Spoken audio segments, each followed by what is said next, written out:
إن الحمد لله نحمده ونستعينه ونستغفره ونعوذ بالله من شرور أنفسنا ومن سيئات أعمالنا.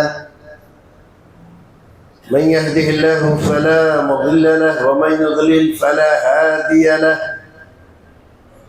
وأشهد أن لا إله إلا الله وأشهد أن محمدا عبده ورسوله. أما بعد، فأعوذ بالله السميع العليم من الشيطان الرجيم. بسم الله الرحمن الرحيم. فليحذر الذين يخالفون عن أمره أن تصيبهم فتنة أو يصيبهم عذاب أليم.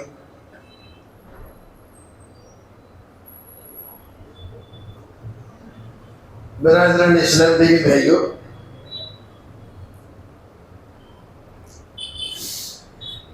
نیچے خواتین بھی ہے آج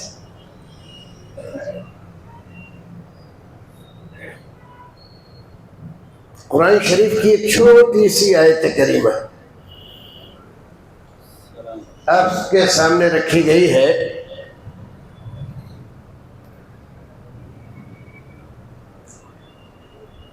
اور اللہ رب العزت نے اس آیت کریمہ میں ہمیں سکون و اطمینان کی زندگی گزارنے کا اصول اور اس کی خلاف ورزی کرنے پر فتنہ، فساد، مصیبت اور پریشانی میں گرفتار ہونے کا اصول بتایا ہے. اور ظاہر ہے کہ ہر ایک آدمی چاہتا ہے کہ وہ اطمینان اور سکون سے رہے، اور ہرگز نہیں چاہتا کہ وہ کسی مصیبت اور پریشانی میں پڑے.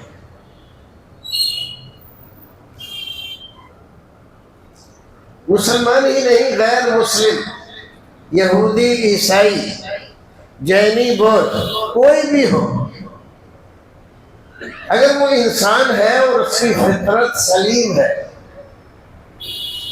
اس کی فطرت مسخ نہیں ہوئی ہے، تو فطری طور پر وہ امن و سکون کے حالات چاہتا ہے، زندگی چاہتا ہے، رہن سہن چاہتا ہے، ایسی جگہ ٹکنا چاہتا ہے، رہنا چاہتا ہے جہاں چاروں طرف امن و سکون.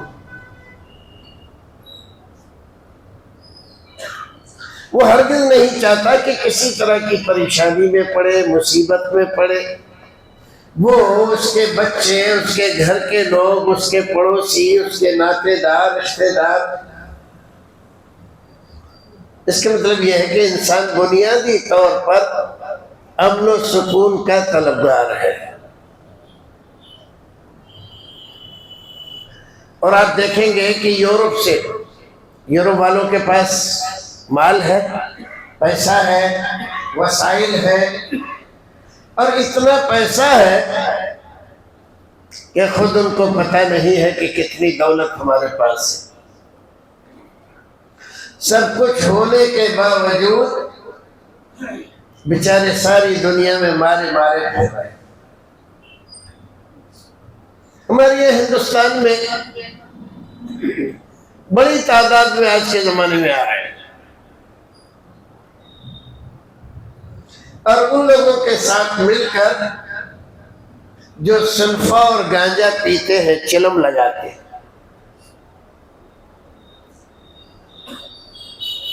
اور ڈھول تاشے اور باجے گاجے کے ساتھ کچھ گاتے ہیں، تھوڑا وقت گزارتے ہیں، جو انہیں دنیا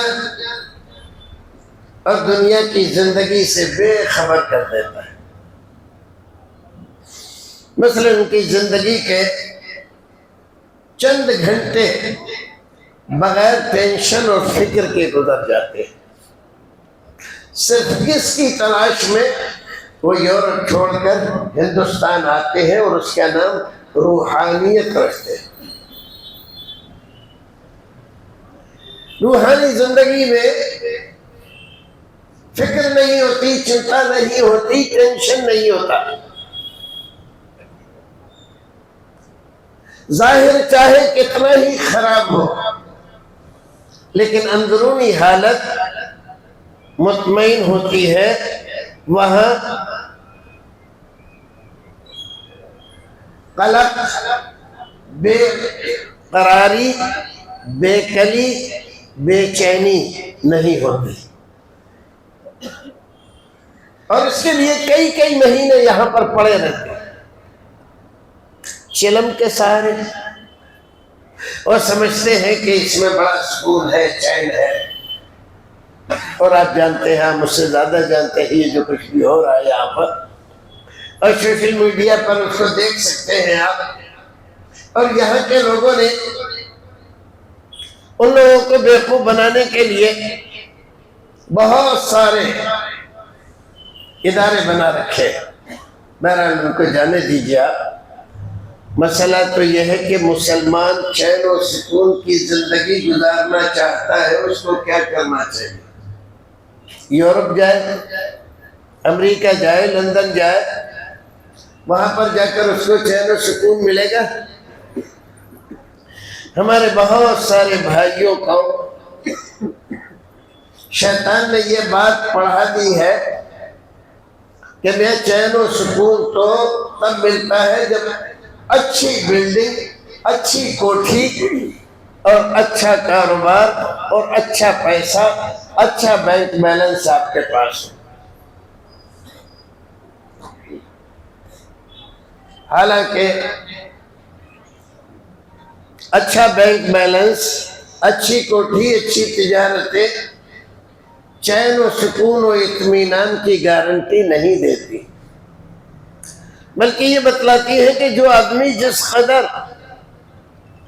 دنیا کمانے کی فکر میں، چین و سکون کی تلاش میں لگا ہوا ہے، 99 کے فکر میں پڑا ہوا ہے، اتنا ہی زیادہ وہ پریشان ہے، ٹینشن کا شکار ہے، اور راتوں کو اس کو نیند نہیں آتی جب تک کہ نیند کی گولیاں نہ کھائے۔ اور ایک بیچارہ غریب آدمی دن بھر محنت کرتا ہے اور شام کو روکھی سوکھی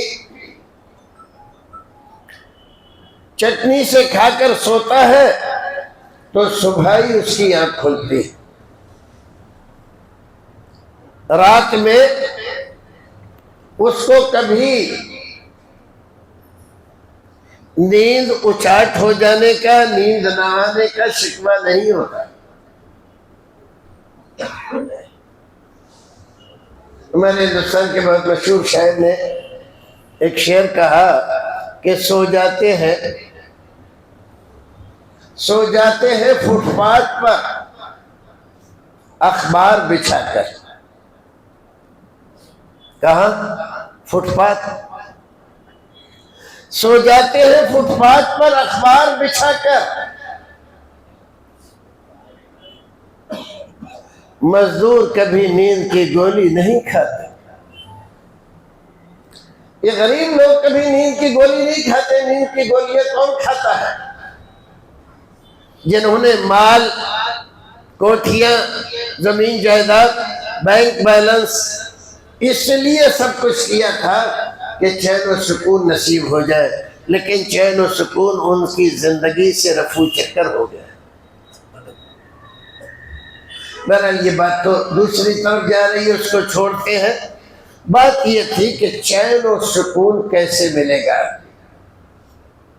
بے چینی، بے قراری، بے کلی سے آدمی کیسے چھٹکارا پائے گا؟ تو اللہ رب العزت نے اس آیت کریمہ میں بتایا فَلْيَحْذَرِ الَّذِينَ يُخَالِفُونَ عَنْ أَمْرِهِ أَن تُصِيبَهُمْ فِتْنَةٌ اور يُصِيبَهُمْ عَذَابٌ أَلِيمٌ۔ جو لوگ اس دنیا میں زندگی گزار رہے ہیں اور میرے نبی کی مخالفت کر رہے ہیں، یہ ہوشیار ہو جائیں، یہ مخالفت انہیں اس دنیا میں چین و سکون سے رہنے نہیں دے گی۔ بے کلی، بے قراری اور بے چینی ان کا مقدر بن جائے گی۔ میرے نبی کی مخالفت آسان چیز نہیں۔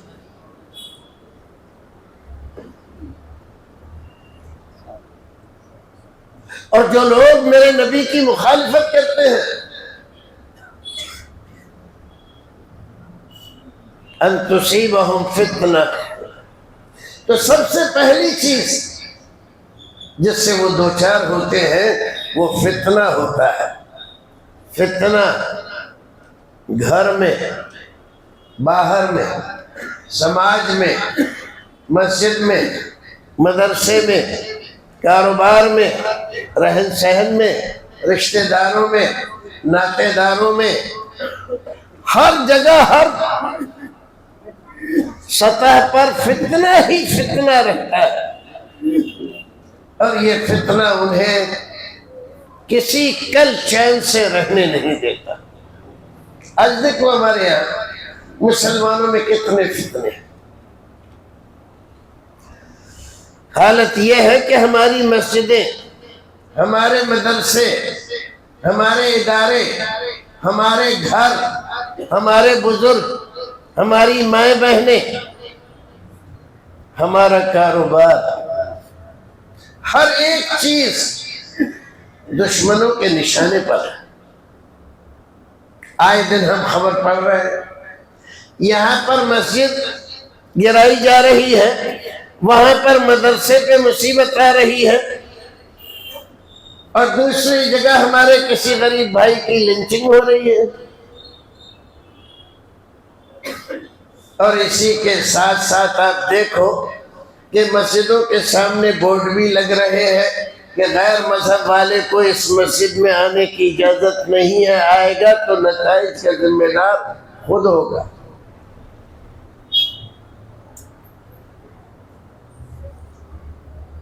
ایک ایسا علاقہ جس میں ہم اپنی قوم کا ملی قائد، M L A, M P بغیر کسی جھنجٹ کے نکال سکتے ہیں آسانی سے۔ کوئی غیر ہمیں ایک ووٹ نہ دے پھر بھی ہم جتا سکتے ہیں، لیکن ہمارے دشمن اتنے چالاک، چتر کہ اسی سیٹ پر ہمارے ہی بھائیوں کو ہماری ٹوپیوں جیسی ٹوپیاں لگا کر، داڑیاں رکھ کر اور میدان میں اتار دیتے ہیں، اور ہمارا کینڈیڈیٹ جو ملت کے لیے کام کرنے کا ارادہ رکھتا ہے، یہ ضمیر فروش، ایمان فروش لوگ اس کو ہرا دیتے ہیں اور پھر روتے ہیں ہمارے ساتھ یہ ہو رہا، ہمارے ساتھ وہ ہو رہا ہے۔ یہ ہو کیوں رہا ہے؟ وہ تو اسی لیے رہا ہے کہ رسول اکرم نے جو حکم دیا تھا اس کی خلاف ورزی ہم کر رہے ہیں۔ رسول اکرم نے فرمایا المؤمن اخو المؤمن لا یظلمہ ولا یخذلہ، ایک مومن دوسرے مومن کا بھائی ہے، بھائی بندی کے ناطے سے اس کے ساتھ معاملہ کرے، بھائی سمجھے، بھائی کو نقصان پہنچانا، بھائی کو مارنا، بھائی کو گالی دینا، بھائی کو ذلیل خوار کرنے کی کوشش کرنا، رسول اکرم نے منع کیا، اور ہم وہی کر رہے ہیں۔ وہ اللہ نے کیا کہا تھا؟ اللہ نے کہا کہ اگر میرے رسول کی مخالفت کرو گے تو تمہیں فتنہ پکڑ لے گا۔ تو فتنے نے پکڑ لیا، ہم فتنے میں گرفتار ہیں۔ کتنی مذہبی جماعتیں بنا رکھی ہم نے، کتنی تنظیمیں بنا رکھی، کتنی سیاسی تنظیموں کے دمچلہ بنے ہوئے ہیں، اور چاہتے کیا ہے؟ یہ جو مصیبتیں اور پریشانیاں ملت اسلامیہ پر آئی ہوئی ہیں یہ سب ختم ہو جائیں، ختم ہو جائیں گی۔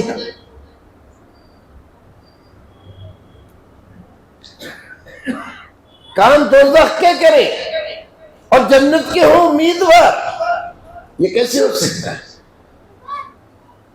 بوئے پیڑ ببول کا اور آم کھانے کی تمنا رکھے، کیسے ہو سکتا ہے؟ نبی نے صاف صاف بتلا دیا، رسول نے صاف صاف بتلا دیا، اللہ نے صاف صاف فیصلہ سنا دیا، اور ہم ہیں کہ سننے کے لیے تیار نہیں، ماننے کے لیے تیار نہیں۔ ویسے کہو اللہ کے رسول کو مانتے ہو تو بلیوں اچھل اچھل کر، ہاتھ ہلا ہلا کر، نعرے لگا لگا کر اپنے آپ کو عاشق رسول بتانے کے لیے تیار ہے۔ یہ کیسا عشق رسول ہے جو نافرمانی پر تمہیں آمادہ کر رہا ہے؟ کہیں دنیا میں ایسا عاشق دیکھا ہے جو اپنے معشوق کی نافرمانی کرتا ہو؟ عاشق کا حال تو یہ ہوتا ہے کہ وہ اپنے معشوق کے اشارہ ابرو کی تلاش میں رہتا ہے، ذرا سا اشارہ پایا اور کر گزرا۔ یہاں صاف صاف کہا جا رہا ہے کہ بھائی بھائی بن کر رہو، بھائی بھائی بن کر رہنے کے لیے تیار نہیں۔ مسجدوں میں جھگڑے، مدرسوں میں جھگڑے، انجمنوں میں جھگڑے، صرف ذات کے لیے، انا کے لیے، انانیت، جبکہ حیثیت کچھ بھی نہیں ہے۔ بڑے نیتا بنے پھر رہے، اور حالت یہ ہے کہ مقامی پولیس چوکی تک جانے کی حیثیت نہیں ہے ہماری، اور پوری قوم کی قیادت کی حویث رکھتے ہیں۔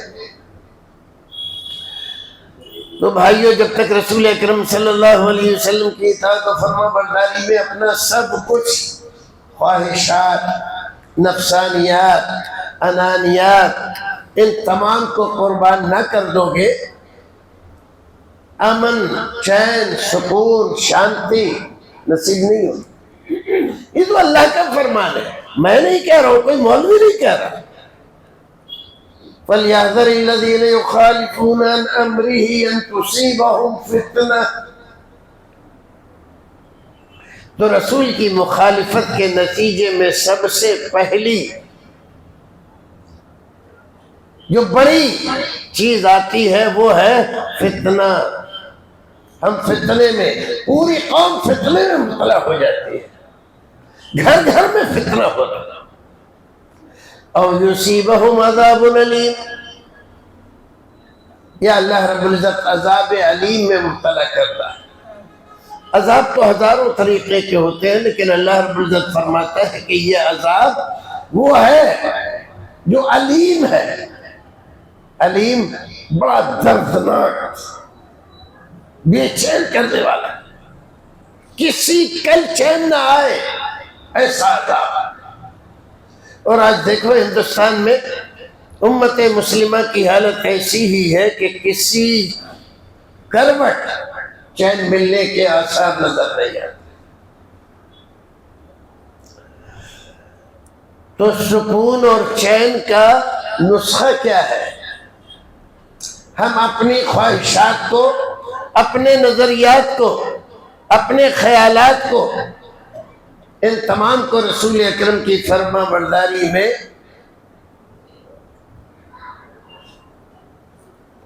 قربان کر دیں، اور صرف اپنے نفس کو مجبور کریں کہ تجھے ہر حال میں رسول کی بات ماننا ہے۔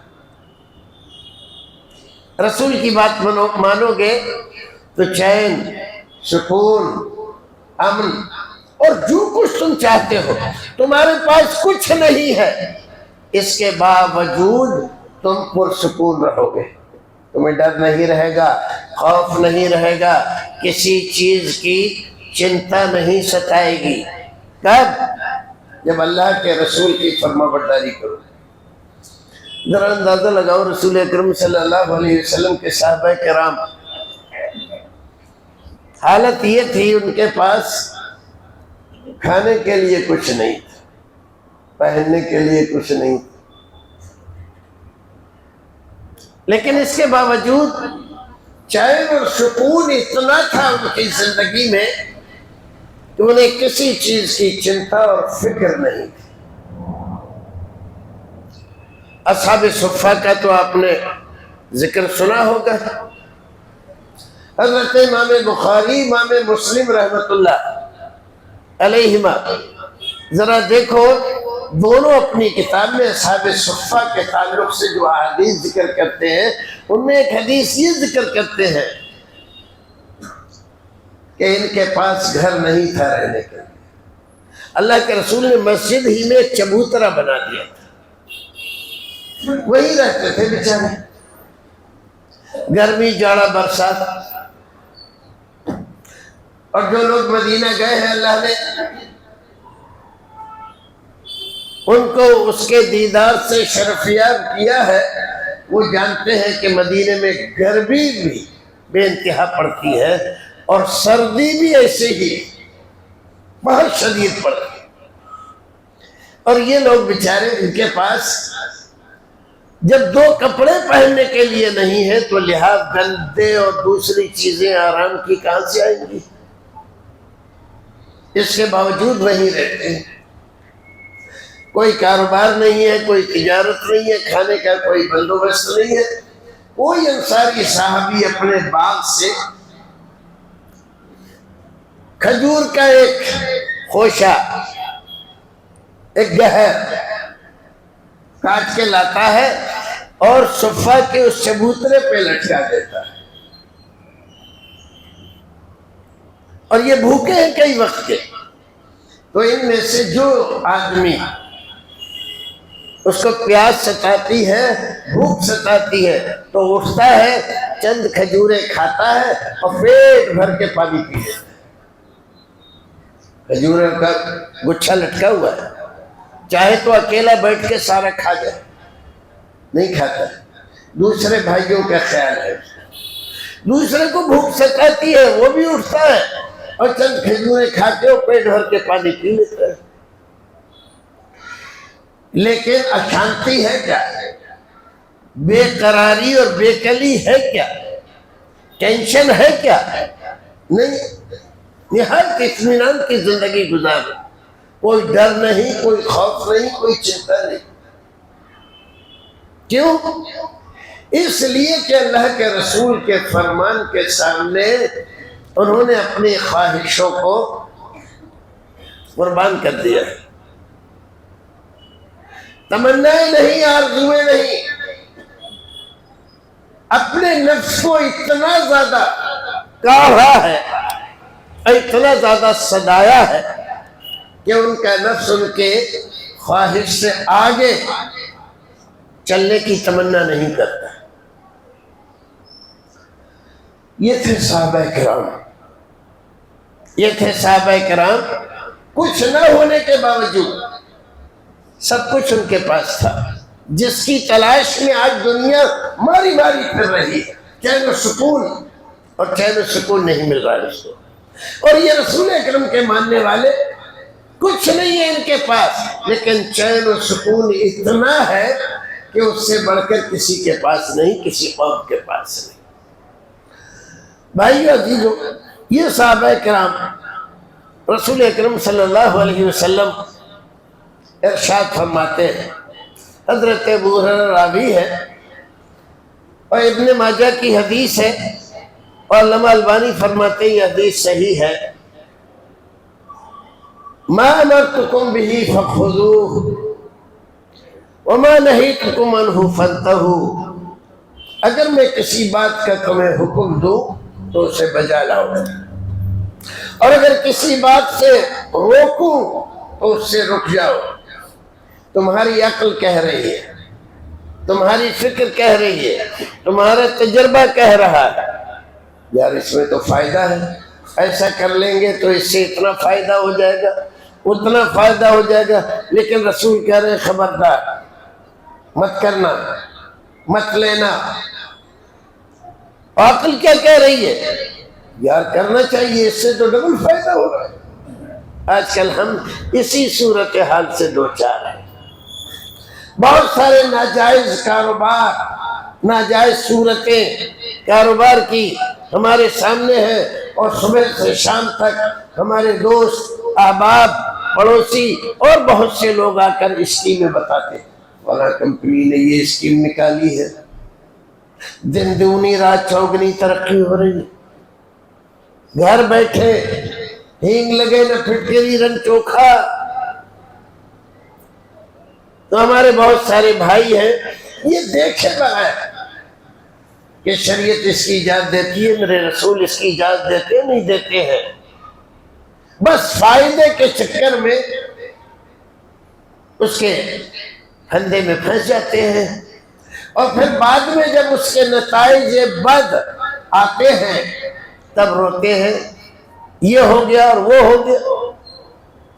رسول اکرم نے فرمایا دیکھو اللہ تعالیٰ نے مجھے بھیجا ہے اس دنیا میں، اس لیے بھیجا ہے تاکہ میں تمہیں وہ راستہ بتاؤں جس راستے سے اللہ تعالیٰ خوش ہے، اور اس راستے سے روکوں جس سے اللہ رب العزت ناراض ہوتا ہے۔ اللہ کی رضامندی اور خوشنودی جس راستے میں ہے اسی میں چین ہے، اسی میں سکون ہے، دنیا کا بھی، مرنے کے بعد کا بھی، آخرت کا بھی اور جنت کا بھی۔ اور جو آدمی رسول کی مخالفت کرے اس دنیا میں بے چین رہتا ہے، مرنے کے بعد بے چین رہے گا، میدان محشر میں بے چینی کا شکار ہوگا، اور پھر جنت اس کی کھٹائی میں پڑ جائے گی، تو ظاہر ہے کہ بے چینی ہی بے چینی رہے گی۔ ایک اور حدیث رسول اکرم صلی اللہ علیہ وسلم کی حضرت ابو ہریرہ راوی ہے، ابن ماجہ روایت کرتے ہیں، اور یہ حدیث بھی صحیح ہے، علامہ البانی نے کہا کہ صحیح ہے۔ ضروری ما ترکتکم، جب تک میں تمہیں چھوڑے رکھوں تم بھی مجھے چھوڑے رکھو، مطلب کسی کام کے کرنے کا حکم نہیں دیتا ہوں، کوئی پابندی نہیں لگاتا ہوں، زبردستی کھود کرید کر کے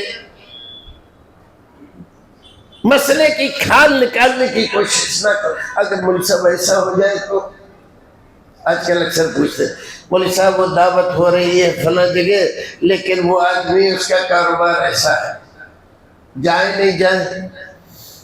بھئی آپ دیکھ لو، اگر وہ مسلمان ہے، حلال حرام جانتا ہے، تو رسول اکرم نے کہا کہ اپنے بھائی کی دعوت قبول کرو، آپ جا سکتے ہیں۔ مولوی صاحب لیکن اس کا کاروبار ایسا ہے، اب زبردستی آپ مولوی صاحب کو کیا کر رہا ہے کہ مولوی صاحب آپ کے من کا فتویٰ دے دے کہ بھئی ناجائز ہے، نہیں جاؤ، حرام ہے، کیونکہ آپ کا دل یہ چاہتا ہے۔ تو فتویٰ مولوی صاحب سے نہیں پوچھ رہا، فتویٰ تو تم نے اپنے دل سے پہلے ہی دے رکھا ہے کہ اس کا فلاں کاروبار ناجائز ہے، لہذا دعوت ناجائز ہے، لیکن پوچھ مولوی صاحب سے رہے۔ اب مولوی صاحب نے بتلایا کہ ایک آدمی ہے، اس کی 4 قسم کی آمدنی ہے، ایک قسم کی مان لو کہ ناجائز ہے، حرام ہے، تو اگر زیادہ آپ کو پرہیزگاری کا خیال رکھنا ہے تو آپ یہ پوچھ لیجئے کہ بھائی یہ جو دعوت آپ نے کی ہے حلال سے کر رہے ہیں؟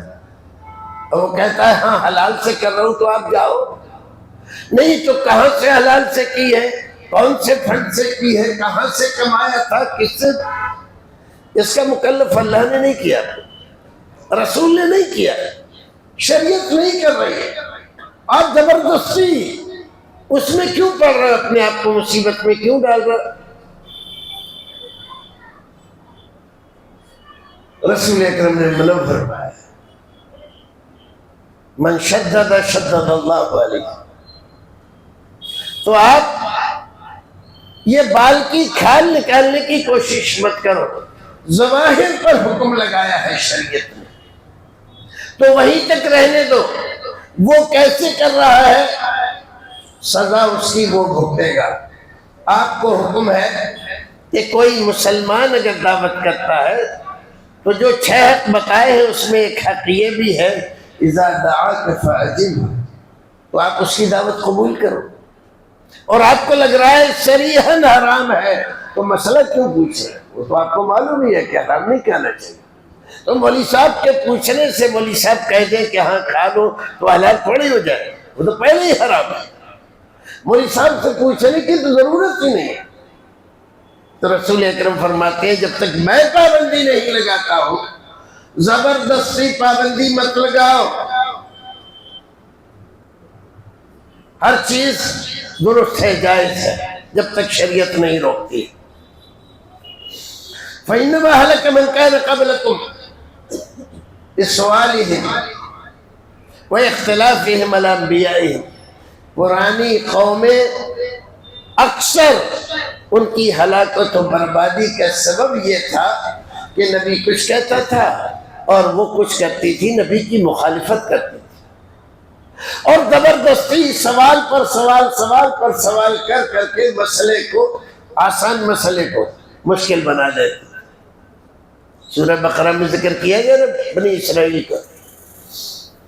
ایک مسئلے کو لے کر آئے، حضرت موسیٰ نے کہا جاؤ ایک گائے ذبح کرو اور اس کا ایک حصہ گوشت کا اس مقتول کے لگاؤ. وہ جاتے، کوئی بھی گائے ملتی، بیل ملتا، اس کو کاٹ کے اور لگاتے اس کے گوشت کو، مسئلہ حل ہو جاتا. گئے، جا کر پھر آئے. وہ نبی اللہ آپ نے یہ تو بتایا نہیں کہ اس بیل کی عمر کیا ہونی چاہیے، عمر بتا دی. گئے پھر آ گئے، تو یہ تو بتایا نہیں کہ وہ رنگ کیسا ہونا چاہیے اس کا. اب رنگ بتا دیا، گئے پھر آ گئے. اور نبی اللہ آپ نے یہ تو بتایا نہیں کہ کھیتی باڑی کے کام میں اس کو استعمال کیا گیا ہو یا نہیں استعمال کیا گیا ہو. زبردستی اپنے آپ کو مصیبتوں میں پھنسا رہے. تو پھر اللہ رب العزت نے ایک ایسی گائے یا بیل کا ذکر کیا کہ ڈھونڈتے ڈھونڈتے ڈھونڈتے ڈھونڈتے پریشان ہو گئی پوری قوم، اور ایسی گائے نہیں مل رہی.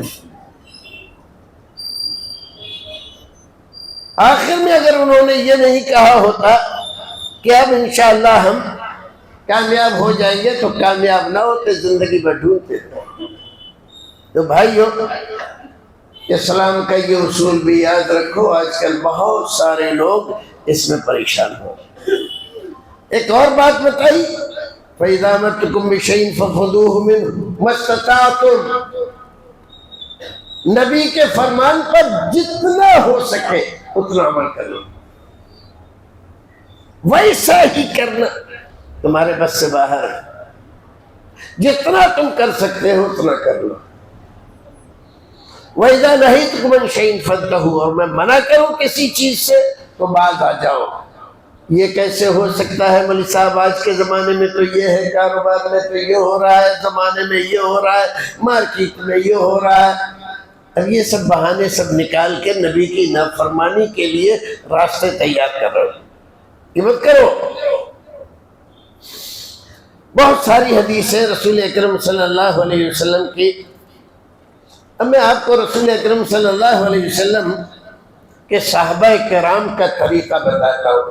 ہم اہل حدیث ہیں، ہم ہی اہل سنت ہیں. بعض لوگ نہیں کرتے بدعت ہیں، نام اہل سنت رکھتے ہیں. وہ اہل سنت نہیں. اہل سنت وہ ہے، سنی وہی ہے جو کوئی سنت کرے قبول.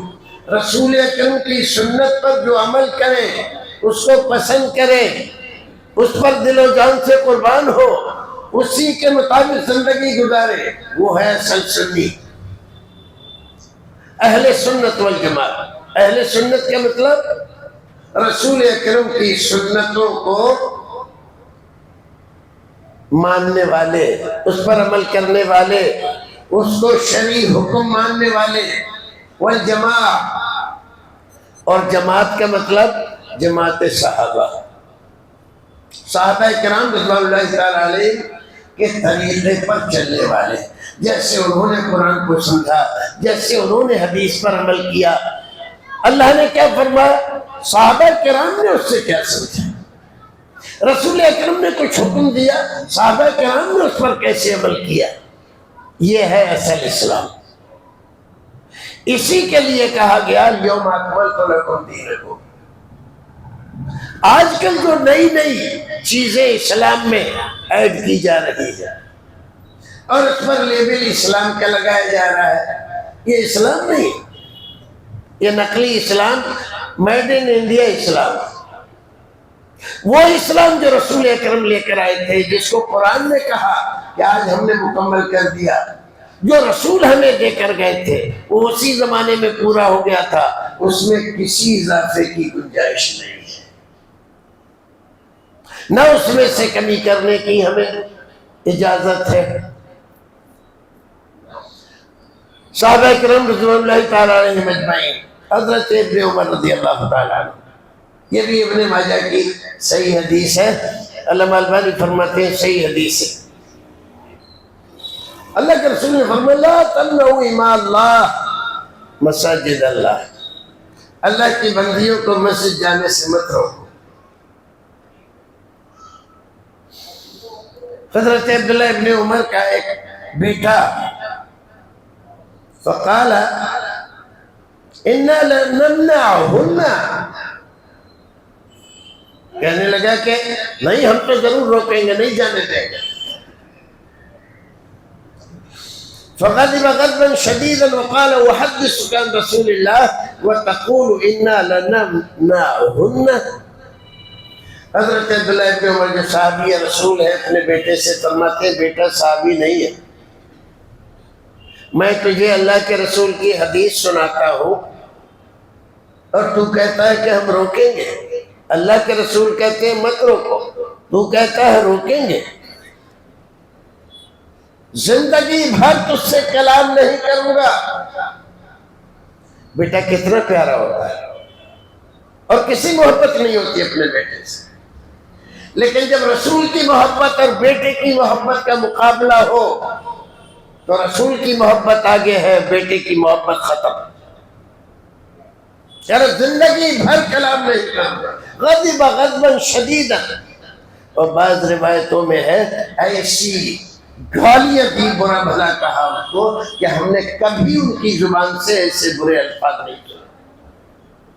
کس لیے کہ رسول اکرم صلی اللہ علیہ وسلم کے فرمان کی مخالفت کر۔ آج ہمارے زمانے میں دیکھو اللہ رب العزت ہمارے علماء کرام کو جزائے خیر عطا فرمائے، ان کی قبروں کو نور سے بھرے اور جنت الفردوس میں انہیں جگہ عطا فرمائے کہ ان لوگوں نے بڑا سنگھرش کیا، اور جماعت اہل حدیث ہی نے اس ہندوستان میں مسجدوں کے دروازے عورتوں کے لیے کھولے، ورنہ آج بھی ہمارے بھائیوں کے یہاں مسجد کے دروازے عورتوں پر بند ہیں۔ شاپنگ کرنے جائیں، مالوں میں جائیں، عقیقے میں جائیں، ولیمے میں جائیں، محرم میں جائیں، تعزیے میں جائیں، چہلم میں جائیں، مشاعرے میں جائیں، بڑے بڑے اجتماعات میں جائیں، کہیں فتویٰ نہیں لگتا، لیکن مسجد میں جانے کے لیے کسی بھی مولوی سے فتویٰ پوچھو ناجائز ہے، ہمارے فقہ نے منع کیا۔ تو ہمارے رسول نے منع کیا ہے کیا؟ نہیں، رسول نے تو منع نہیں کیا۔ کتنا بڑا فرق ہو گیا ہماری سوچ میں اور صحابہ کرام کی سوچ میں۔ لوگوں نے مشہور کر دیا حضرت عمر فاروق نے منع کر دیا تھا، حضرت عمر فاروق نے منع کر دیا تھا، تمام حدیث کی کتابوں میں موجود ہے۔ حضرت عمر بن الخطاب رضی اللہ تعالیٰ عنہ چاہتے تھے کہ ان کی بیوی مسجد میں نہ جائے، لیکن منع نہیں کرتے تھے۔ ایک صاحب نے ان کی بیوی سے کہا کہ آپ کو معلوم ہے امیر المومنین پسند نہیں کرتے کیا مسجد جائیں، پر کیوں جاتی ہیں آپ؟ شوہر کی نافرمانی کرتی ہیں۔ کہ امیر المومنین کو کہو منع کر دے، نہیں جاؤں گی۔ کیا پیارا جواب دیا، خاتون اسلام ہے یہ، اسلام کو سمجھنے والی، جاننے والی، کہہ دو امیر المومنین سے منع کر دیں، یہ کہہ دیں کہ میں منع کرتا ہوں مت جاؤ مسجد میں۔ تو اس نے آ کے امیر المومنین سے کہا، امیر المومنین وہ ایسے ایسے بات ہوئی تھی تو انہوں نے یہ جواب دیا آپ کیوں نہیں منع کر دیتے؟ جب نہیں چاہتے ہیں تو منع کر دیں۔ فرمایا کیف امنع، میں کیسے منع کروں؟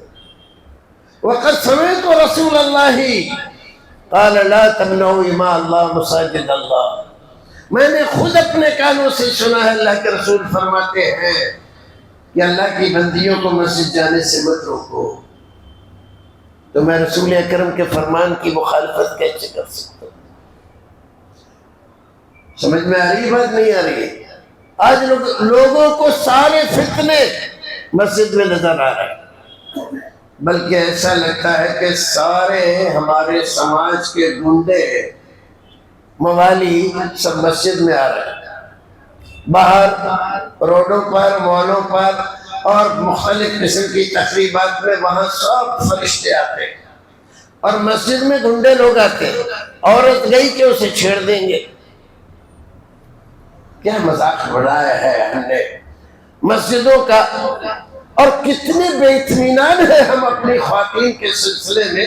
ہمیں اپنی خاتون پر، اپنی بیٹی پر، اپنی بیوی پر، اپنی بہن پر، اپنی ماں پر یقین نہیں ہے کہ وہ مسجد جائے گی کہ وہاں پر جا کر آنکھ لڑائے گی۔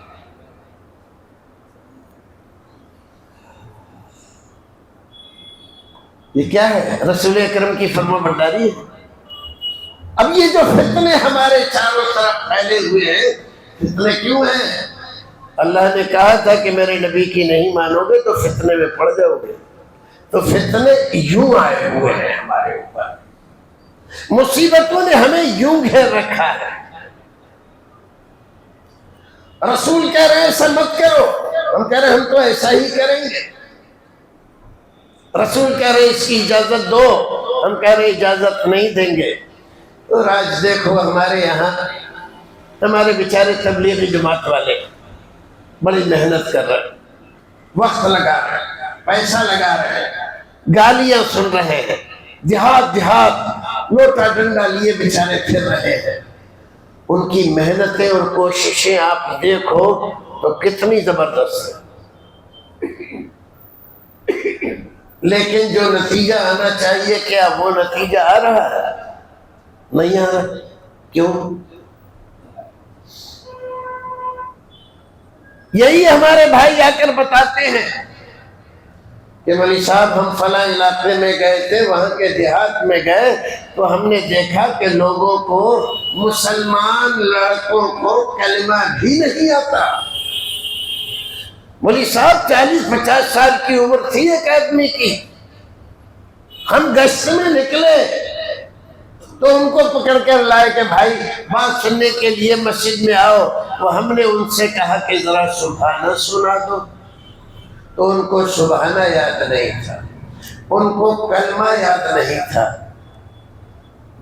دکھ کی بات ہے نا، تکلیف کی بات ہے، پریشانی کی بات ہے، مصیبت کی بات ہے، یہ ایسی بات ہے کہ ہمیں شرم سے ڈوب جانا چاہیے کہ امت مسلمہ کے قوم مسلم کے مرد، ان کو سبحانہ نہیں آتا، ان کو کلمہ نہیں آتا، ان کو الحمد نہیں آتی۔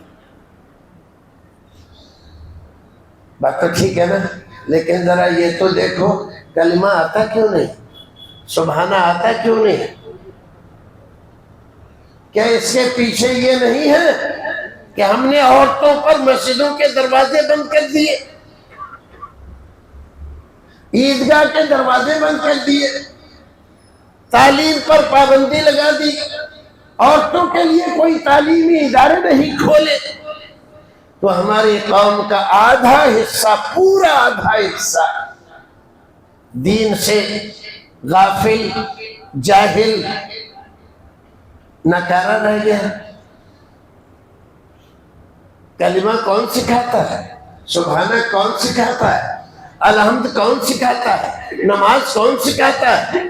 عورت سکھاتی، ماں سکھاتی۔ جب بچہ چھوٹا ہوتا ہے اس کو اپنی میٹھی زبان میں، توتلی زبان میں اس کو لا الہ الا اللہ بچے کو سکھاتی۔ جب لا الہ الا اللہ اسی کو نہیں آ رہا تو بچے کو کیا سکھائے گی؟ سیکھنے کے سارے دروازے تو آپ نے بند کر دیے۔ مسجد نہیں جا سکتی، خطبے میں شریک نہیں ہو سکتی، خطبے پر پابندی لگا دی مولوی صاحب اردو میں نہیں کر سکتے۔ اب وہ عربی میں کہہ رہا ہے، مولوی صاحب کو خود ہی نہیں پتا ہے میں کیا رہا ہوں، وہ لکھا ہوا ہے کہ عربی کا خطبہ ہے وہ پڑھ رہا ہوں۔ آپ عقلیں دیکھو، ہماری سوچیں دیکھو۔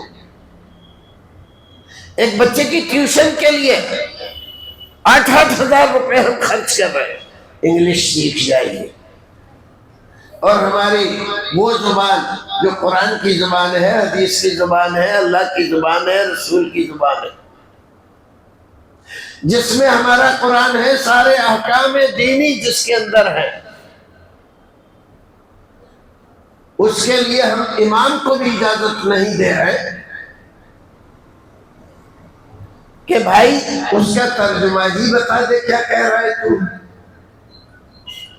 عربی سکھانے کے لیے ہم نے کوئی انتظام کیا نہیں کیا، سکھانے کا کوئی انتظام نہیں کیا، اور امام پر پابندی لگائی خبردار اردو نہیں بولنا، عربی ہی بولنا۔ تو عربی بولنا تو یہاں بیچارے کو سکھایا ہے نہیں، جانتا ہے نہیں عربی، تو سنا کس کو رہا ہے؟ یہاں کا کو سنا رہا، وہاں جا عرب میں۔ ہماری حالت بالکل کنڈم ہو گئی ہے، سوچ سمجھ کی صلاحیتیں بالکل معطل ہو گئی ہیں۔ تو بھائیو عزیزو، ایک ہی پیغام آج کے ہم اپنی بات ختم کر رہے ہیں آج کے اس پروگرام کا۔ اللہ رب العزت آپ لوگوں کو خیر و بھلائی میں رکھے، برکتوں سے نوازے، اور آپ نے جو اتنا وقت دیا ہے دین سیکھنے کے لیے، یہ باتیں اور بھائیوں تک بھی پہنچائیں۔ بھائیو، دین دو ہی چیزوں کا نام ہے، عبادت اللہ کی اور طریقہ رسول اللہ، فرما برداری اللہ رسول کی۔ سارا قرآن یہی کہہ رہا ہے، ساری احادیث یہی کہہ رہی ہے، اور دین کا خلاصہ یہی ہے۔ اسی کو مانو، اسی کا نام دین ہے، اور اس کے تقاضوں کو پورا کرو، اور جو نبی نے کہا ہے ان کو سمجھنے کی کوشش کرو۔ ہمارے باپ دادوں سے چلا رہا ہے، ہمارے خاندان میں چلا رہا ہے، یہ ہمارے یہاں تو ایسا ہی ہوتا ہے۔ بے وقوف آدمی تو کون ہے؟ تیرے باپ دادا آگے جا کے دیکھو گے تو بھینسیں پالتے تھے، ہل چلاتے تھے، تو کاروبار کائے کو کر رہا ہے؟ جا ہل چلا، وہ ہل چلانے کو تیار نہیں ہے، ہاں بڑے سے ایک مال میں تجارت کرے گا۔ تو دنیا کے لیے تو نے سارے راستے کھول دیے ہیں، اور دین سیکھنے کے سارے راستے بند کر رہا ہے۔ رسول اکرم صلی اللہ علیہ وسلم کے صحابہ کرام کی جو فضیلتیں ہیں، درجے ہیں، مرتبے ہیں، اور جو اللہ رب العزت کی رحمتیں اور جو عنایتیں اور نوازشیں ان کے اوپر ہوئی ہیں، اس کا ایک ہی سبب ہے کہ وہ رسول سے سچی محبت کرتے تھے، اور رسول کے فرمان سے آگے نہیں بڑھتے تھے، پیچھے ہی رہتے تھے۔ جو رسول نے کہہ دیا، اب اپنی عقل لڑانے کی ضرورت نہیں ہے، اس میں عقل اس میں لڑانا ہے کہ رسول نے یہ کہا ہے، اس پر عمل کر، اسے کروں میں، اس سے نہیں کہ اس سے آگے بڑھ کر یہ بھی تو ہو سکتا ہے اگر مگر لگا کر شریعت کے حکم کو بدلنے کی کوشش کرو۔ اس کا نام دین نہیں ہے، اطاعت و فرما برداری کا نام دین ہے۔ وَمَن يَبْتَغِ غَيْرَ الْإِسْلَامِ دِينًا فَلَن يُقْبَلَ مِنْهُ وَهُوَ فِي الْآخِرَةِ مِنَ الْخَاسِرِينَ۔ دین جو مکمل ہوا رسول اکرم کے زمانے میں، قرآن اور سنت جس کے اندر وہ محفوظ ہے، اس سے آگے بڑھ کر زبردستی اس میں شیطانی وسوسوں کو دخل دے کر اگر مگر اس سے پیچھا چھڑانے کی کوشش کرنا، یہ دینداری نہیں ہے، یہ مکاری ہے، عیاری ہے، غداری ہے۔ اس سے باز رہو اور ہمیشہ دعا کرو، یا مقلب القلوب ثبت قلبی علی دینک، یا مقلب القلوب ثبت قلبی علی طاعتک۔ اللہ رب العزت ہمیں آپ کو نیک عمل کرنے کی توفیق عطا فرمائے۔ جب تک دنیا میں رکھی ایمان و سلامتی کے ساتھ رکھے، جب دنیا سے لے جائے ایمان و سلامتی کے ساتھ لے جائے۔ سبحان ربک رب العزت عما یصفون وسلام علی المرسلین والحمد للہ رب العالمین۔